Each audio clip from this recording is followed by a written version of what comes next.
All right, so you've given us like a mountain of material on this self-improvement and happiness kick, huh? Hmm. We're talking philosophy, psychology, even some rock and roll rebels. Yeah, it's quite a mix. But the mission for this deep dive, we got to figure out why learning to give fewer better fucks might, just might, Hmm. be like the key to a good life. Right. And what I find fascinating is that all these sources, even though they have different approaches, they kind of agree that we're often trying so hard to be happy that it actually gets in the way. Huh, so it's like the pursuit of happiness is what's making us unhappy. Kind of, yeah. Okay, so let's jump right in.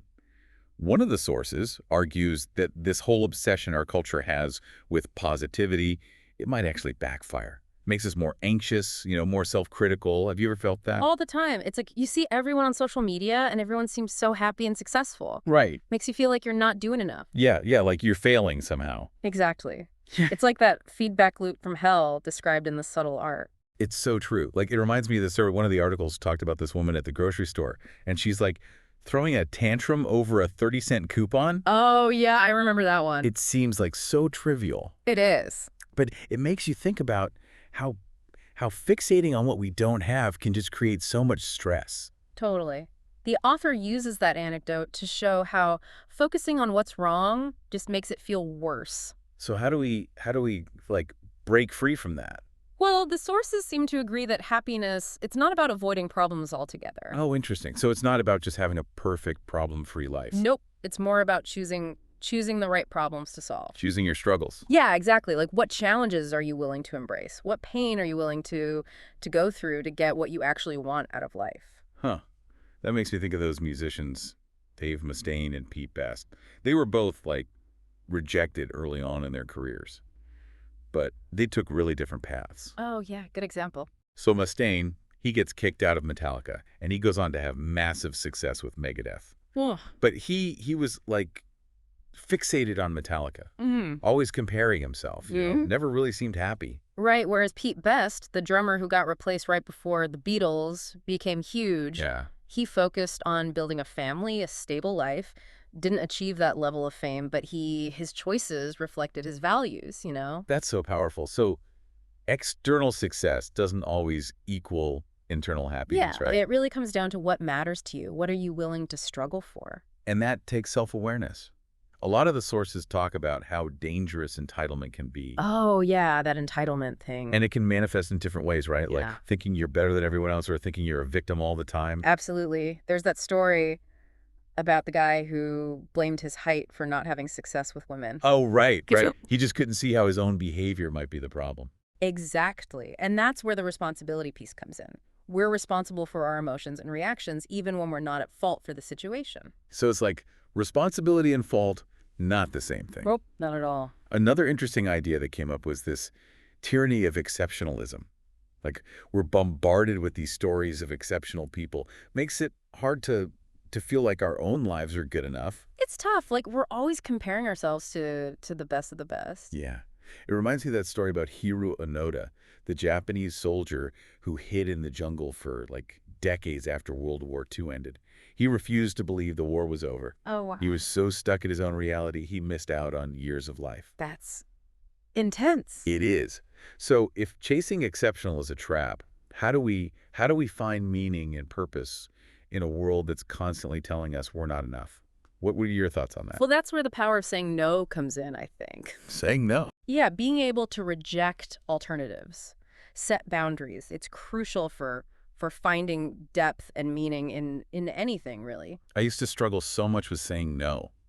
Like, I would try to please everyone, but it left me feeling like drained, unfulfilled. It's a common struggle, and the author, he uses this example of his trip to Russia. Russia. Yeah, he found the Russian culture, like the blunt honesty, really jarring at first. But then he realized it was incredibly liberating. So different cultures, different values around honesty and directness. Exactly. And it's about defining those values for yourself. What are you willing to say no to create the life you actually want? This leads us to another big theme, embracing failure. So important. We tend to see failure as a setback, but the sources say it's essential for learning and growth. Couldn't agree more. It's like that story about Picasso, the woman who was outraged that he wanted to charge thousands of dollars for a napkin drawing. But she didn't see the decades of practice, the countless tiny failures that led to that mastery. Right? Mastery takes time and a lot of messing up along the way. The author talks about entering the job market during the Great Recession. Starting his career at rock bottom made him embrace failure early on. He had nothing to lose. Right. And that mindset shift allowed him to experiment, learn, and ultimately, find success on his own terms. Love that story. So inspiring. It is. It makes you realize that sometimes those big failures can actually lead to the greatest opportunities. For sure. And if you're feeling stuck, the sources offer this simple but powerful idea, the do something principle. Okay, tell me more about this do something principle. It's all about, taking action, even when it's small, even if you don't know exactly what you're doing. Just do something. Yeah, it creates momentum. Inspiration will follow. The author talks about simply cleaning his desk when he felt unmotivated. Oh, okay, so even something small. Exactly. Or writing like 200 crappy words a day, making that difficult phone call. Just showing up, even when you don't feel like it. Getting out of our heads and into our lives. Yes. It's about shifting that mindset from I'll do it when I feel like it to I'll feel like it when I do it. And speaking of relationships, that's one area where this idea of saying no is so important. Oh, absolutely. The author, he talks about his years of traveling, and initially he had this say yes to everything mentality, but it left him feeling empty. Yeah, I get it. True, meaning, he argues, it comes from choosing what to say no to. Choosing what to say no to. I love that. It's powerful. It reminds me of actually a trip I took to Russia. Oh. Yeah. At first, I was kind of shocked by how blunt people were. It felt, I don't know, jarring compared to how we usually communicate. Right. But as I spent more time there, I began to appreciate it. It was liberating. Interesting. So it really challenged your own cultural norms. Oh, totally. Made me realize the power of authentic expression and the importance of setting clear boundaries in all relationships. Hmm. And speaking of those relationships, the sources really dive into the complexities of healthy and unhealthy connections, setting boundaries, being willing to give and receive rejection. It's all there. Yeah, and the author's analysis of those victim and saver archetypes, it's really insightful. I'd love to hear more about that. What stood out to you about those? Well, the victim, they always blame others for their problems, and the saver, they constantly try to fix everyone else's problem. Like two sides of the same coin. Exactly, yeah. And they both come from a lack of healthy boundaries. So we have to learn to say no, to set clear boundaries, and to allow others to be responsible for their own choices, even when we care about them. It's tough, but so important. Now, the source material also talks about this idea of, like, the tyranny of exceptionalism. We're constantly bombarded with these stories of exceptional people, which can lead to, like, unrealistic expectations for our own lives. It's like we're constantly comparing ourselves to the best, the brightest, the most successful. It's hard not to feel inadequate sometimes. Totally. It's like that story of Hiru Onoda, the Japanese soldier who stayed hidden in the jungle for decades after World War II ended. He refused to believe the war was over. Oh, wow. He was so fixated on his own version of reality that he missed out on years of life. It's amazing how our minds can cling to those beliefs even when they're clearly not serving us. Absolutely. And it's not just about, like, factual information either. It's also about these ideas we have about ourselves, about what it means to be successful, about what it means to be happy. Right. We buy into these narratives, these stories that we're told about how life should be. And sometimes those stories are limiting us. They're preventing us from seeing the bigger picture. I think that's where the importance of self-awareness comes in, like being able to step back and question those narratives. And being willing to let go of them if they're not serving us. And being willing to write our own stories. Absolutely. Now, before we move on to the next part of our deep dive, I want to touch on one more theme that emerged from the sources, and it's the idea of interconnectedness. Right. Recognizing that our individual choices and actions have ripple effects that extend far beyond ourselves. That's an important one because, so much of what we've been discussing has been focused on the individual, right? On self-awareness, on taking responsibility for our own lives, on choosing our own struggles. Right. But it's also important to acknowledge that we're not isolated beings. We're part of a larger web of interconnectedness. And our actions, our choices, they have consequences for others. So how do we balance this focus on the individual with a recognition of our interconnectedness? I think it starts with empathy and compassion. both for ourselves and for others. Empathy and compassion. Yeah, it's about recognizing that we're all in this together, that we're all facing our own unique challenges, and that we all have the potential to make a positive impact on the world. I love that. It's about seeing ourselves as part of something larger than ourselves. Exactly. And it's about recognizing that our personal growth, it's not just about us. It's also about contributing to the well-being of the collective. It really makes you think about the ripple effects of our choices, doesn't it? It does. All right, well, we're going to take a quick break, and when we come back, we'll continue exploring these ideas and dive even deeper into the practical applications of all this. Stay with us. It really does. And, makes me think about the author of The Subtle Art. He talks about how, for a long time, he thought he just didn't care about anything. Really? Yeah, but then he realized it wasn't that he didn't care, it was that he was afraid to care. Afraid to care. What do you mean by that? Well, he was afraid of being vulnerable, afraid of, being judged, being rejected, all that stuff. That makes sense. It's scary to put yourself out there. It is. But when he finally allowed himself to care, to connect, to be open about his feelings, his values, that's when he discovered a whole new level of meaning and purpose. So fear can actually hold us back from experiencing like deeper connection and meaning? Totally. And it makes me think about how important it is to, create those safe spaces where we can be ourselves, be vulnerable without fear of judgment. Absolutely. And that makes me think about the importance of choosing our communities wisely, Yeah. surrounding ourselves with people who support our growth, who encourage us to be our true selves. Couldn't agree more. And speaking of growth, I think this idea of interconnectedness, it also ties back to what we were talking about earlier about taking responsibility for our lives. Oh, you're right, because if we acknowledge that our choices have an impact on others, then it raises the stakes for taking responsibility for those choices, doesn't it?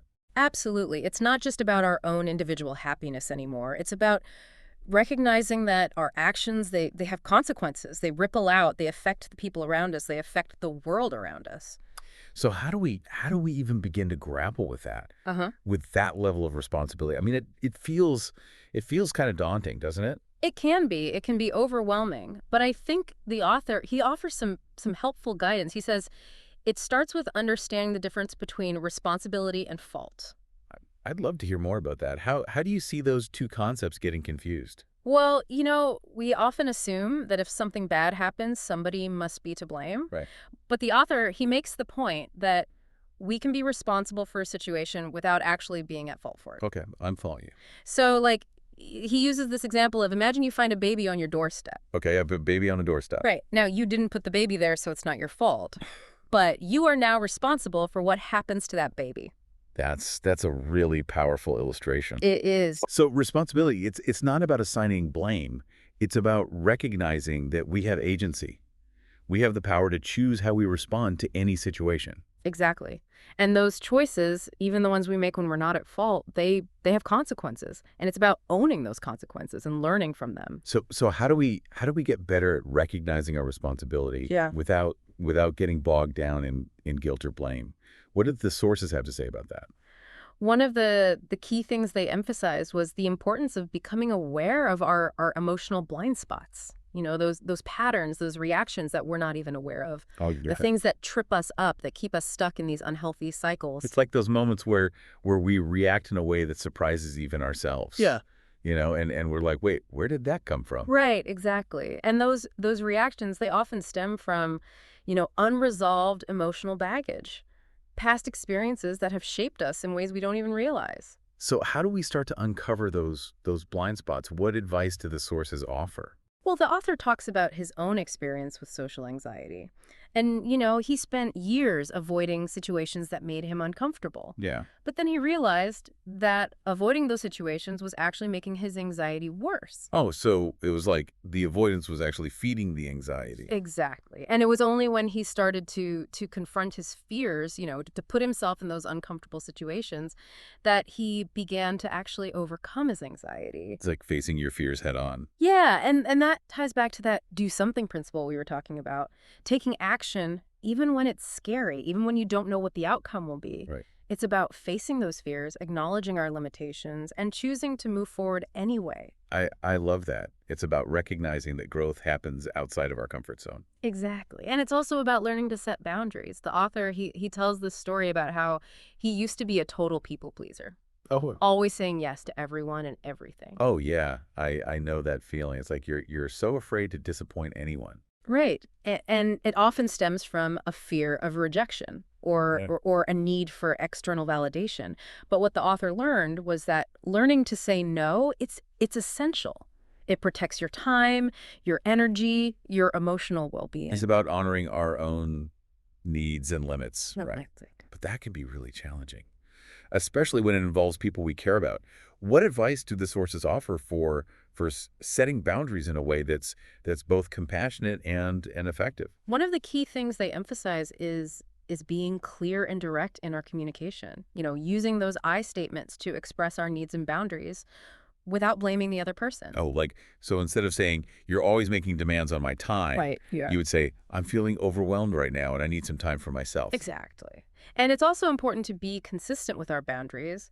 If we say no to something and then we give in the next time, it just sends mixed messages. It does. It makes it harder to maintain those boundaries in the future. Yeah. Absolutely. And it's also about being willing to have those uncomfortable conversations Yeah. because, setting boundaries, it's not always going to be easy. It can lead to conflict, Sure. but those conflicts, they can actually be opportunities For growth. for deeper understanding. And it's about learning to navigate those difficult conversations with grace, with compassion. Absolutely. And recognizing that, we don't have to fix everyone's problems. We can offer support, we can offer empathy, but ultimately, each individual, they're responsible for their own choices, their own journey. It's about empowering others to find their own solutions rather than trying to rescue them or control the outcome. Exactly. And it's also about letting go of the need to be right. We all have that tendency, right, to cling to our beliefs even when they're no longer serving us. I think that's a very human thing to do. We get attached to our ideas, our opinions, our worldviews. It can be hard to let go, even when we know we need to. It's hard. But the author, he describes this fascinating experiment where they put people in a room and they gave them these buttons to push, and they told them that if they did certain things, a light would flash and they would earn points. Okay. But here's the thing. The points were completely random. There was no actual pattern. So they were being rewarded for random actions. Essentially, yes. Wow. And yet these people, they developed these elaborate theories about how to earn points. They became completely convinced that their actions were causing the light to flash. That's incredible. It is. And it just shows how easily we can deceive ourselves, Yeah. how our brains are wired to find patterns, to create meaning, even when there is none. So we're all just walking around making up stories about why things happen the way they do. In a way, yes. And those stories, those narratives, they can be so powerful. They are. They shape our beliefs, our perceptions, our experiences. But they can also be limiting. If we're clinging to a story that's no longer serving us, it can prevent us from seeing new possibilities. For sure. And that's why the author encourages us to develop this healthy skepticism towards our own beliefs. Healthy skepticism. Yeah. Be willing to question our assumptions. Be open to new information.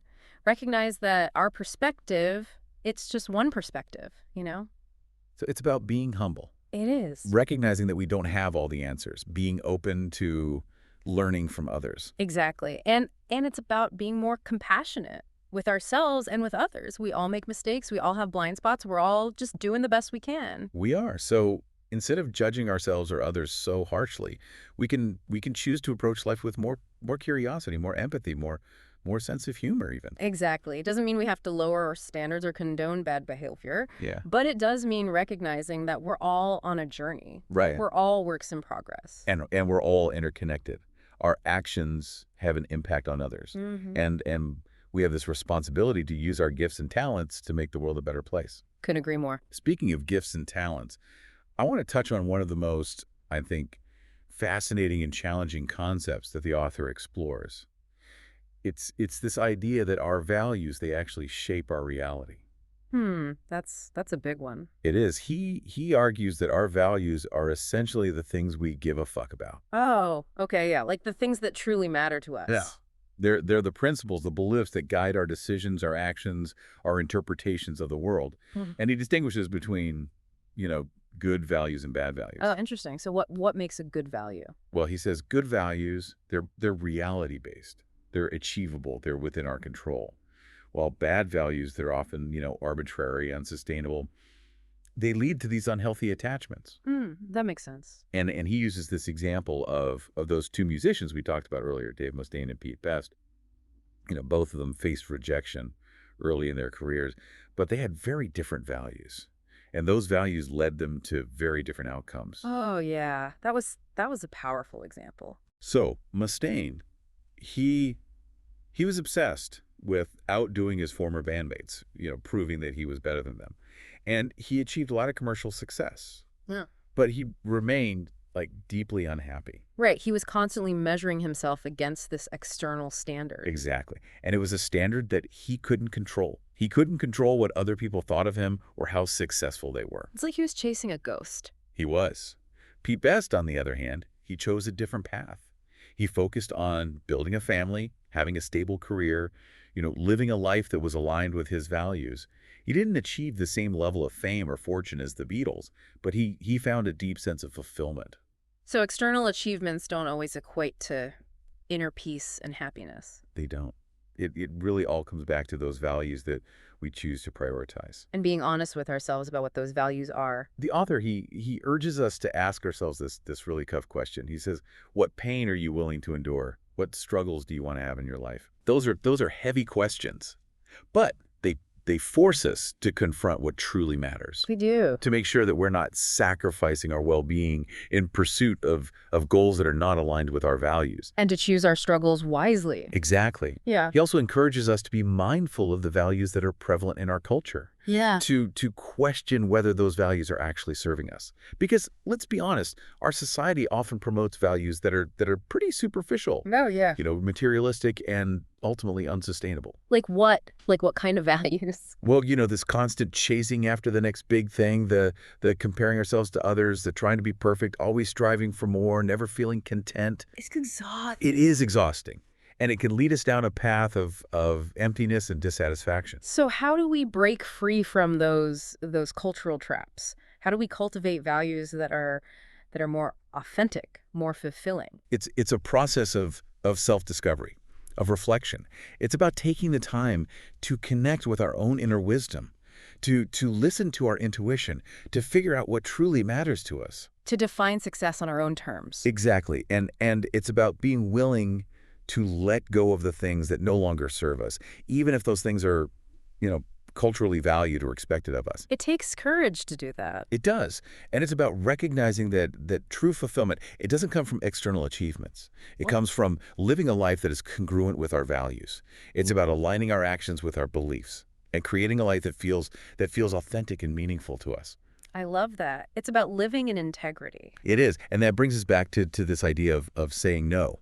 Ah, there it is again. The ability to say no, to reject alternatives, to set boundaries. The author, he argues that this is one of the most important skills we can develop if we want to create a life that is both fulfilling and sustainable. And it's not just about saying no to other people. It's also about saying no to certain parts of ourselves, That's interesting. to certain impulses, to certain desires that are not aligned with our values. It's about having that self-awareness, right? It is. It's about recognizing that we have a choice in every moment. We do. We can choose to say yes to the things that nourish us, that support our growth, that bring us joy. And we can choose to say no to the things that drain us, that distract us, that lead us away from our true path. So it's about taking back our power. It is. It's about making conscious choices about how we want to spend our time, our energy, our attention. Love that. And it's about recognizing that saying no is not selfish. It's an act of self-care. It's about honoring our own needs and limits and Yeah. creating space for the things that truly matter. And the author, he explores this concept in a variety of contexts. Yeah. From romantic relationships to career choices to our interactions with family and friends. Right. And he uses his experience traveling to Russia as an example. Oh yeah, tell me more about that. Well, he talks about how, the blunt honesty of Russian culture, it was really jarring at first. Right. But ultimately he found it liberating. It made him question the way we communicate in the West. Yeah, all those superficial niceties, and it made him realize the value of just being authentic, Hmm. of expressing himself directly. It's interesting how different cultures have such different norms around communication. It is, and I think his experience, it highlights the importance of being aware of those differences, and of finding a communication style that feels authentic and comfortable for you. Right. It's not about being rude or disrespectful. It's about being honest and direct in a way that feels true to yourself. And he also shares this personal anecdote about learning to be honest with his wife, Oh, interesting. even when it's uncomfortable. Yeah. He talks about how the ability to say no, to express his true feelings, his opinions, it's essential for maintaining a healthy relationship. It's about creating that space Mhm. where both partners feel safe to be themselves, Yes. to disagree, Mm. to have different perspectives. To work through those differences. And it's about recognizing that disagreement, that conflict. It's not necessarily a bad thing. Right. It can actually be an opportunity For for growth, for Yeah. deeper understanding. Absolutely. And it's about learning to navigate those difficult conversations With grace. with compassion. Yeah. And remembering that, you don't have to agree on everything to have a loving and fulfilling relationship. You don't. You can have different opinions, different beliefs, different ways of seeing the world, and still love and respect each other. The key is finding a way to navigate those differences in a way that strengthens the relationship. Rather than tearing it apart. Exactly. And the author, he also talks about, those unhealthy relationship patterns we were talking about earlier, the victim, the saver. Oh, yeah, those archetypes. Right. And he encourages us to take responsibility for our own lives, to set clear boundaries, and to allow others to be responsible for their own choices, Even when it's hard. even when it's hard, because, we can't control other people's behavior, We can. but we can control our own responses. And those responses, they shape our reality, don't they? They do. So it's about learning to detach with love, to offer support without enabling, to allow others to experience the natural consequences of their choices. It's tough, but it's so important. And speaking of romantic relationships, the author, he also challenges this cultural obsession that we have with romantic love. Oh, it's interesting. He argues that all these narratives that we've been fed about, finding the one and living happily ever after, that they can be misleading. They can even be harmful. It's like we've been sold this fairy tale version of love. And it sets us up for disappointment. Exactly. And he argues that true intimacy, true connection, it's built on a foundation of trust, of respect, and a willingness to both give and receive rejection. To be real with each other. Yeah, it's about choosing a partner whose values are aligned with your own, and then being willing to do the work. Because relationships take work. They do. Yeah. And he uses his own marriage as an example. He talks about how important it is for him to be able to be completely honest with his wife, Yeah. even when it's uncomfortable. That vulnerability. Yeah. He says that the ability to say no, to express his true feelings, his opinions, it's essential for their relationship. It creates that safety. It does. It creates that space where they can both be themselves, where they can disagree, where they can have different perspectives, and they can work through those differences. And it's about recognizing that disagreements, that conflicts, those are not necessarily signs that the relationship is doomed. Right. They can actually be opportunities to deepen intimacy and understanding. Exactly. The key is how you approach those conflicts. Yeah. With respect, with compassion, with a willingness to compromise, and remembering that you're on the same team. You're both working towards the same goal. Exactly, a loving and fulfilling relationship. And speaking of challenges in relationships, the author, he also touches on the topic of infidelity. Okay. He argues that cheating is ultimately a failure of values, a lack of self-awareness. He really challenges that narrative that we often hear, right? Yeah, the whole I don't know what I was thinking thing. Yeah. He's saying, look, if someone cheats, it's because something other than the relationship is more important to them. Maybe it's a need for validation. Maybe it's a fear of intimacy. Maybe it's a lack of self-control. But whatever the reason, it's a sign that their values, they're not aligned with the commitment that they've made. It's a tough thing to acknowledge, but I think it's an important point. It is. And it's important to remember that we all have the right to choose partners who share our values and who are committed to creating a relationship based on trust and fidelity. And the author, he doesn't offer any easy answers when it comes to relationships. He acknowledges that they're messy, they're complicated, They are. but he does offer some valuable insights, some guiding principles Great. for navigating those complexities, for creating relationships that are based on honesty, on respect, on a shared commitment to growth. It's about choosing our partners wisely. It's about communicating our needs clearly. It's about setting those healthy boundaries. And being willing to do the work. It is. It's about putting in the effort to create something that's both loving and fulfilling. Absolutely. And speaking of work, let's shift gears a little bit and talk about the realm of career and purpose. One of the themes that emerges from the source material is this idea that finding meaningful work, it's not just about finding a job that pays the bills. It's about aligning our work with our values, with our passions. It's about finding a way to use our skills and talents to make a positive impact, even if it's a small way. I love that. And the author talks about how, he initially pursued a career path that was based on external validation, on financial success. Right. But he eventually realized that it wasn't fulfilling him. It wasn't lighting him up. It wasn't. It felt like he was going through the motions, but his heart wasn't really in it. It happens. It does. And so he started to explore his passions. He experimented with different types of work, and eventually he found a path that felt more aligned with his values, more aligned with his sense of purpose.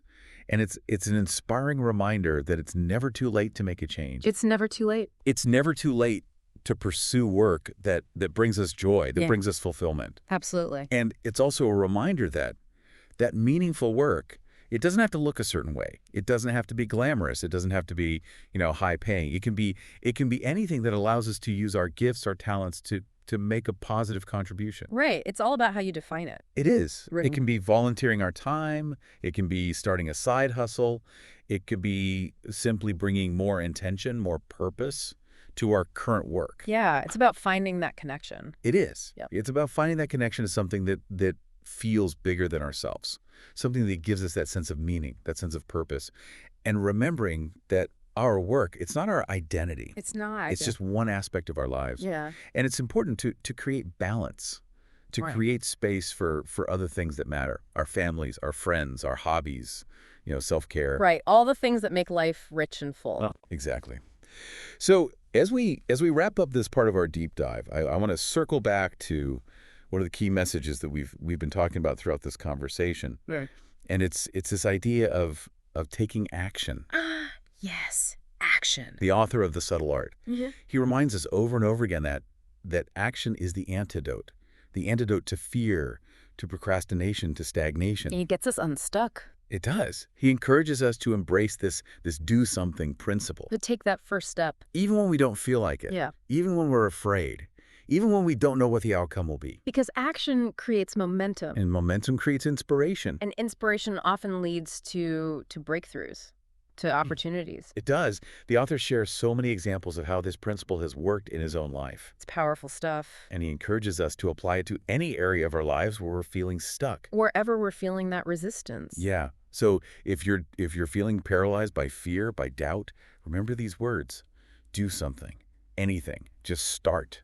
Take that first step. It doesn't have to be perfect. It doesn't. Yeah. And you never know where it might lead. You never know. And remember, failure, it's not the opposite of success. It's a part of success. It's how we learn. Every time we fail, we learn something.